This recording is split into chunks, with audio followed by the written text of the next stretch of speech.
NEET UG 2024 की परीक्षा और उसमें हुई गड़बड़ियों की बात एक बार आज फिर से करते हैं, क्योंकि मामला ऐसा खुला है एक बार फिर से जिसमें एनटीए खतरे में है और सीधे बात ये पीएम तक गई है। अभी हाल ही में नीट यूजी 2026 का विवाद थमा भी नहीं है, या अभी थमा नहीं है। 2 साल पुरानी 2024 वाली परीक्षा को लेके अब एक नई कंट्रोवर्सी है। ये छात्र ने पीएम मोदी और राहुल गांधी को ईमेल भेज के गंभीर आरोप लगाए हैं और उगले राज भी है। एक बार फिर जानते हैं कि आखिर कौन से ये राज है जो आखिर एकदम से खुला है, और वो भी 2024 का। अभी तो 26 का मामला ही ठंडा नहीं हुआ है, तो 24 का मामला आखिर है क्या। देखिए, जो पूरी कहानी है, पूरा मामला ये केरला की रहने वाली एक एस्पिरेंट का है, नीट स्टूडेंट का।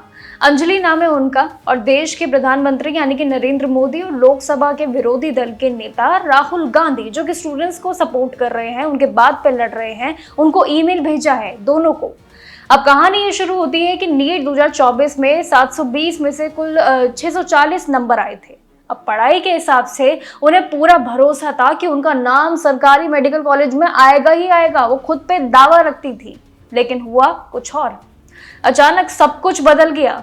एकदम से सोचिए, 2024 की कहानी फिर से रिपीट होती है। सरकारी सीट की लड़ाई फिर से। ये पूरी लड़ाई में, यानी कि सरकारी सीट की लड़ाई में, किसी न किसी वजह से जब उनका नंबर नहीं लगा तो प्राइवेट में उन्होंने फॉरेंसिक कॉलेज में एक एडमिशन लेने का सोचा, और उन्हें ये करना भी पड़ा क्योंकि उनके पास लास्ट ऑप्शन यही था, और जिसके चलते उनका परिवार को हर साल लगभग करीब 10-10 लाख रुपए खर्च करने पड़ रहे हैं, सिर्फ एक गलती एनटीए की शायद।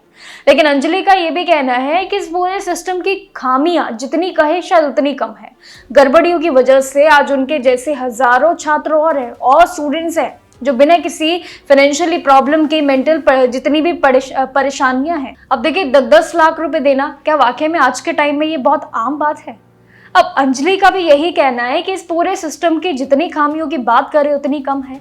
गड़बड़ियों की वजह से आज उनके जैसे कई हजारों स्टूडेंट्स भी हैं जिनके इन्होंने बारे में बताया कि वो भी किसी न किसी फाइनेंशियल और मेंटल परेशानी से जो जूझ रहे हैं, वो एक कहानी अलग है।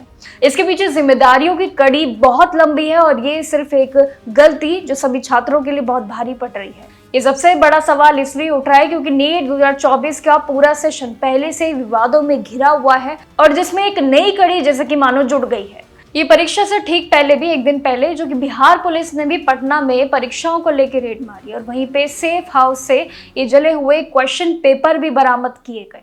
एक ऐसे पेपर लीक की कहानी जहां बिहार में भी घटती है। ये पूरी प्लानिंग जब पकड़ी गई, जब सीबीआई ने इसकी जांच की, तो पता चला कि ये झारखंड के एक हजीराबाग नाम का एक क्षेत्र है जहां पे परीक्षा केंद्र पे तुरंत सीट ये तोड़ के पेपर लीक निकाले गए हैं, और जिसके बाद ये पूरी मोटी रकम लेकर, यानी कि नए नए किस्से खुलते जा रहे हैं। लेकिन वही परीक्षा से ठीक एक दिन पहले बिहार पुलिस ने भी ये पूरे मामले पे एक सबसे बड़ी सुनवाई रखी। उन्होंने सेफ हाउस से जले हुए क्वेश्चन पेपर बरामद किए हैं। वो पेपर लीक का एक नया किस्सा खुलने वाला है। सॉल्वर गैंग के लोगों को पकड़ा था उन्होंने, और साथ ही जब सीबीआई ने इसकी जांच की तो पता चला कि झारखंड के हजीराबाग की एक एग्जाम सेंटर पे यहाँ पे ट्रक से सील तोड़ के पेपर लीक किया गया था। एक ऐसा नया मामला जो कड़ियां हर एक जगह से जुड़ती है, और जिसके बाद में ये मोटी रकम लेकर स्टूडेंट्स को यहाँ बचाया गया था। अब इसके अलावा गुजरात में भी एक सेंटर पे टीचर और साथ ही परीक्षा केंद्र के हिसाब से बात करें तो यहाँ पे एक मिली भगत थी, जिसमें हजारों लाखों रुपए का एक सबसे बड़ा मुकदमा था, और ये स्टूडेंट्स को ओएमआर शीट खाली छोड़ने को कहा था, ताकि बाद में वहीं सही जवाब भर के, सभी बच्चों के नाम भर के जिन्होंने पैसे दिए उनको आगे कर दे। अब देखिए, विवाद यहाँ पे रुका नहीं है, क्योंकि एनटीए ने लॉस ऑफ टाइम के बहाने जरूर बनाए, और 1500 से ज्यादा छात्रों को यहाँ ग्रेस मार्क्स भी दे दिए जिन्होंने पैसे भरे थे दोबारा, और जिनकी वजह से कुछ स्टूडेंट्स के नंबर भी 718 से लेकर 790 तक गए थे, और जो कि 720 के टोटल में आना नामुमकिन बिल्कुल उनके लिए था। रिकॉर्ड भी सामने है। लेकिन हालांकि इसके बाद अब कोर्ट के आदेश पे ये ग्रेस मार्क्स कैंसिल करने भी पड़े थे, जब ये सुनवाई पे पूरी बात खुल के सामने आई थी। वहीं इस बात पे जरूर यकीन किया जा सकता है कि हरियाणा के ऐसे कुछ क्षेत्र में जहाँ पे 6-6 बच्चे टॉप कर गए थे, लेकिन सभी के नंबर 720 में से 720 थे, और जिनकी लाइन से सीटिंग एक अलग मामला था। इसी के साथ ही एनसीईआरटी की भी पुरानी एक अलग किताब है, जिसके अंदर एक नई कंट्रोवर्सी और छिड़ गई है। एक सवाल के 2 ऑप्शन सही मांगे गए थे, और जिसकी वजह से हजारों स्टूडेंट्स को बोनस नंबर भी मिल गए। आखिर ये कैसा एक नया माहौल है एजुकेशन पॉलिसी में जो बढ़ता ही जा रहा है।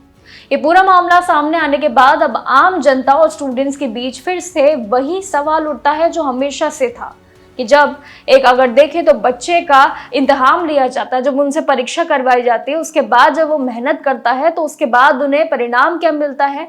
जीरो। प्राइवेट कॉलेज के सालों के 10-10 लाख रुपए वो लोग दे रहे हैं जिनकी सरकारी मेडिकल कॉलेज की सीट पक्की थी, और उनको बदले में जो निराशा के साथ जो 10-10 लाख रुपए उन्हें देने पड़ रहे हैं। आखिर ये एक सबसे बड़ी फाइनेंशियल स्टेटस भी जिन्होंने जाहिर की है। लेकिन कहीं ना कहीं ये मामला बहुत आगे अभी और बढ़ेगा।